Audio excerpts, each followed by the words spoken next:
Hey everyone, welcome back to TIR, and today I'm going to talk about John Wick 4. So, to start with this video, I just want to say that John Wick is a well-written character.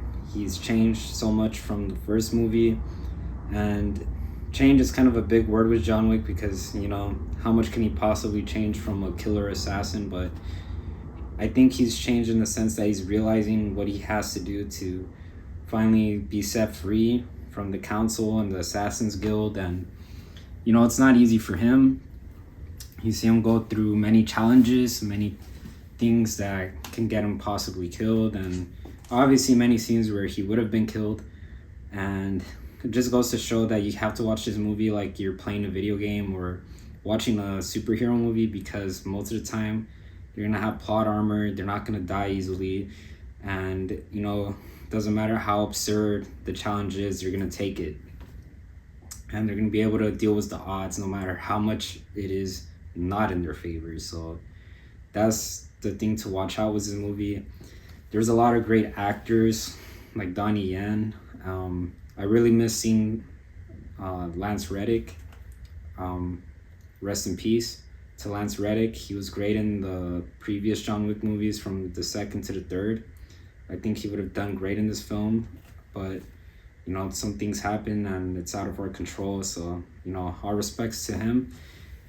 And yeah, this is not a movie for everybody. There's gonna be violence and bloodshed, and it's not, something that is for your average person. But, if you can see it as just fictional violence that doesn't exist, except for that movie world that's trying to make you believe it, then you'll be fine. I think some people take things a little too seriously, because at the end of the day, it's still a movie. So just take that as that's supposed to be. Don't make it more than what it actually is, because if a movie is just a movie, then it's just a movie, and it's not trying to push some kind of violence propaganda. There's a lot of war movies and documentaries too that are violent and not easy to watch, and there's gonna be scenes like that in John Wick. So it's not for everybody. But if you find some aspects in the film where it's interesting, at least to say in a better sense, then it's a movie that you can watch and deal with and put up with, and find aspects that really make you hooked into the film. And yeah, it can be a great experience, because at the end of the day, it's just a movie. Just like a roller coaster is a ride to feel thrill and some level of fear, but also be able to enjoy it in a very weird way. But that's kind of what it feels like to watch a movie like John Wick. And yeah, there's gonna be parts that don't make a lot of sense, but that's the point. It's a movie. It's gonna have scenes like that. It's not gonna be perfect. Most movies aren't perfect.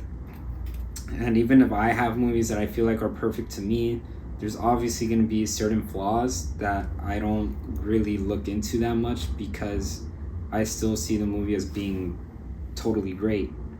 But, very few films I feel like are like that for me.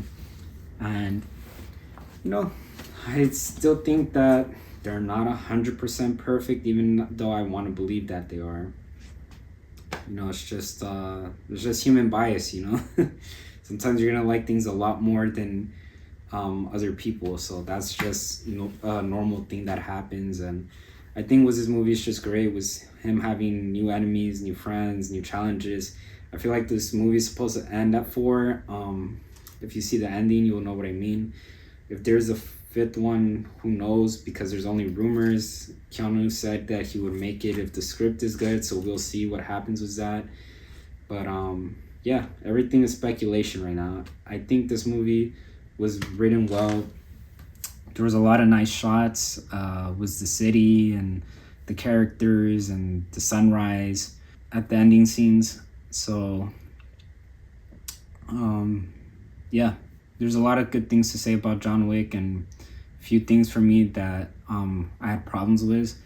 Of course, you just have to see this movie as fantasy, and I think that would be a lot easier than comparing it to the real world. And there are parts that are like real life, that do mimic real life for sure, and then there are other parts that aren't, because it's a movie and it's only doing its job.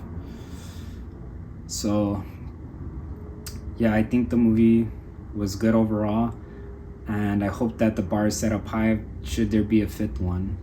That's all I got for today's video, and please leave a comment, a like, and subscribe if you are new to this channel or you enjoy what you're seeing here. So thank you for making it this far, and I'll see you in the next one. Peace.